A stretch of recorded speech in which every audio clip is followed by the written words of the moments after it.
Hello, my name is Naserian. When I wake up every morning, the first thing I see is Mount Kilimanjaro. My family and I live in Loitokitok District of Kajiado County, which is at the border between Kenya and Tanzania. Mount Kilimanjaro is the highest mountain in Africa. All year round, the peak of the mountain has a snow cap. Water from the melting snow of Mount Kilimanjaro flows through a complex system of underground streams and emerges as springs in the Kimana wetlands.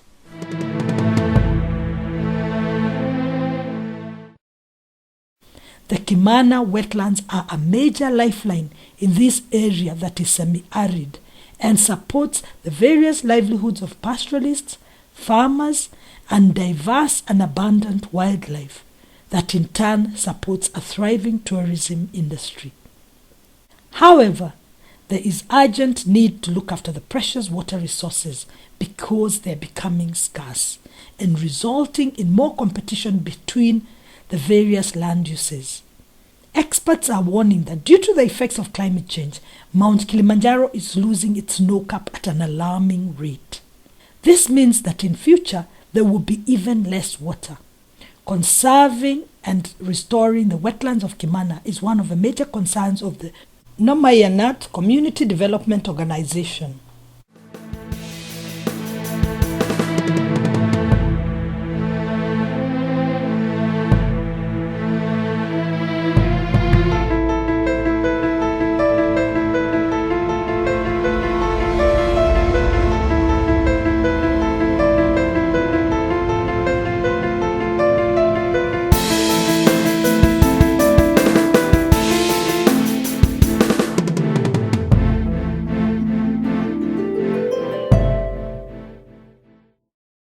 Noomayianat Community Development is a community-based organization which was just started by the people who are living within Kimana.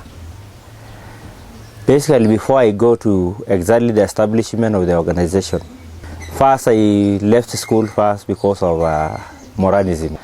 And 1996, that's the time I now change again to wear clothes and now start engaging myself in terms of development. Leonard Lemushai, who was working with East African Wildlife Society as a volunteer, I approached him and we decided to form now the CBO.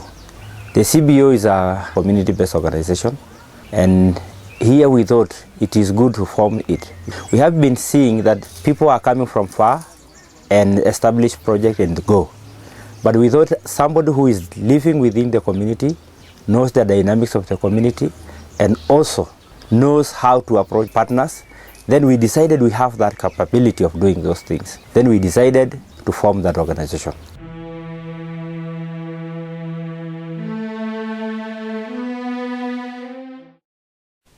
Over time, Noomayianat Community Development Organization gained the much needed capacity. With the help and funding from government institutions and NGOs, Noomayianat has implemented water conservation projects that benefit the whole community. We are in TIKONDO Spring. As you can see, there is a lot of improvement after silting the spring and fencing off. Initially, the spring was seriously damaged. There was a lot of livestock, people coming directly to the spring, and siltation has taken place for a very long time, covering almost the entire spring. And as a result of that, there was a very little water flowing from the spring. But through the funding of Wetland International, we implemented the project in partner with African Wildlife Foundation. And one of the initiatives we did is fencing off the spring. And most of the farmers contributed towards the activities, like doing the silting. That was the community. And at the same time, during the fencing, the community were collecting the stones and bringing to the masons who are doing the wall work. And right now, we have a lot of changes in the spring. We have a good vegetation, as you can see. We have some of the species that sometime disappeared sometime back, like the papyrus species. They have now regenerated again. We have a lot of birds around because of the vegetation improvement. And also the flow of water has increased a lot.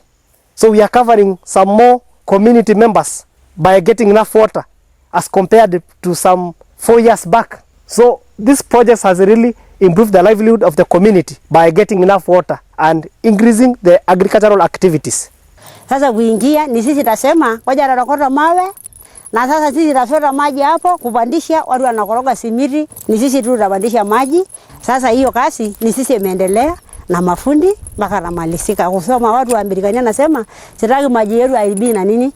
Na hiyo mnyama ndofu naingia, hiyo ng'ombe naingia kuweka makojo, mavi, hiyo haikuwe musu, analindika na hiyo. Na sisi amefanya hiyo kazi pesa hiyo mawe aingie wapi? Banki yetu. When I first arrived here in Kimana last year, one thing that I have noticed right away is the scarcity of water. Access to water is the biggest challenge for people living here. It is also the major factor that contributes to too much poverty in this area. During the dry season, it is very common to hear conflicts between different water users group. The farmers, the Maasai pastoralists, and wildlife are constantly competing for water. And climate change had intensified the problem. This is an appalling experience for me. That is why working for NCDO as their financial management advisor had become a personal cause for me on how I could help the organization to effectively and efficiently deliver these various development projects for the community. Being a part of NCDO in implementing these development interventions, sufficient agricultural water allocation, water resource conservation and rehabilitation, and providing adequate access to clean water for domestic use, which will definitely change and uplift the standard of living of the farmers and the Maasai pastoralists, which are the majority of the population here in Kimana. We are really happy for the projects that we had that has been done by the NCDO. Professionally, I'm a teacher, and actually through this project, the water project, I can say that it has really helped us. And now the women are not moving very long distances in search of water. And so during that time before this project started, our children were also suffering because when they come out of school, they used also to be sent to go and look for water. And you find them, most of them, they were not even doing their homework because of water problem. So we are really grateful. And actually, we are also calling for well-wishers because we have other things and other projects that we really want to do for the community. Thank you. Here we are at IMPIRON Spring. As you can see, we have a lot of gully erosions. That's why we have tried to put some gabions and some dikes to prevent the erosion. Also, we also have some walls. We have protected the spring with a stone wall to protect the floods from coming straight to the spring and blocking the eyes of the spring. This, as you are seeing, is a community initiative whereby the people of this area came together and they saw a need to have at least a place where they can get water, because the women here used to travel very far, about 4 kilometers, to go and fetch water from the TIKONDO Spring. And then the Noomayianat CBO saw this need and they worked together with the community. We accessed the funds from the European Union through CDTF, and we were able to canal-line the stretch of more than 4 kilometers from the spring to this point, whereby now this is a underground water tank which can carry 30,000 liters of water. The tank is filled, then the people around here can use this water. Na tumekuja kufaidika, maana mbeleni tulikuwa tunalima huko juu, na huko juu rutuba imelimwa sana miaka mingi na ikaisha. Sasa watu wakasema tukipata msaada ya kuteremsha hiyo simiti mpaka huko chini, tutaweza kupata matokeo mazuri, maana hii mashamba ni mapya. Na sasa hii hata inaonekana, hata vile mnaona hapa ni mali mzuri, hata hizo mimea vile mnaona ni mzuri.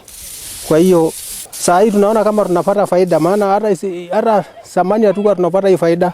Na hii mtaro sasa hii maji inaenda mpaka chini sana, hata bado sasa hii hata mkitembea hapo chini bado utakuta mashamba iko sawa tu na hii. Kwa hiyo hii mradi naona kama imetusaidia kwa njia hiyo. Haya, na baada ya kuwekwa hii nini, tumeona advantages zake, kwa sababu tumeona maji siku hizi chafuliwi, hata pori yenyewe imeanza kuingia, ambayo inazuia labda nini mnyonyoko wa udongo. Na hapo kitambo mafuriko ilikuwa inaingia huko ndani inachafua maji. Saa maji inachafuka inalete, tunajua tu maji kichafuka inaleta bacteria.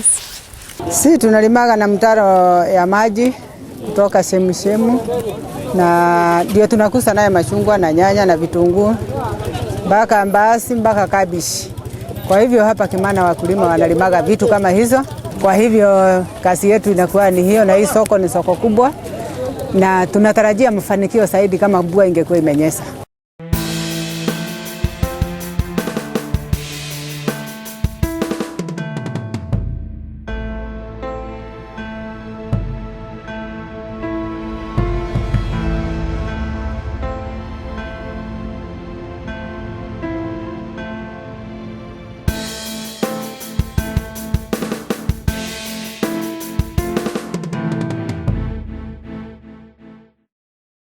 The community around Kimana have done a lot to conserve their wetlands.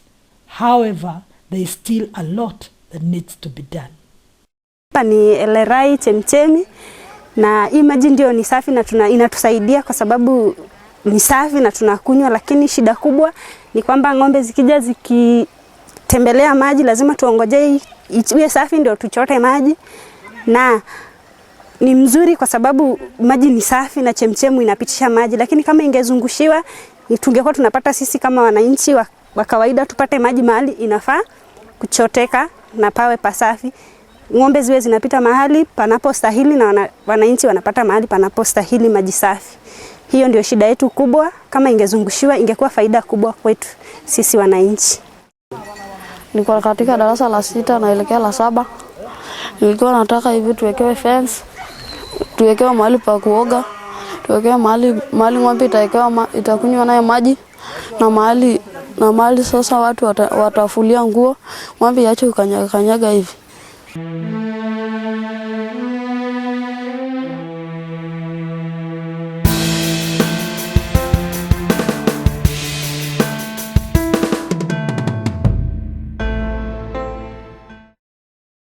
I'm the secretary of the Kimana Wetland Association, taking members of different categories, that is farmers, people who are concerned with their wildlife, and livestock keepers, and we are all brought together to form what is called Kimana Wetland Association. Noomayianat community development is involved in various ways, particularly in conserving the environment. One of it is looking at the wetlands that are within the Amboseli ecosystem. The kind of farming that people are engaged in here is horticultural farming, where they do flooding of fields and they grow crops, and that takes in a lot of water.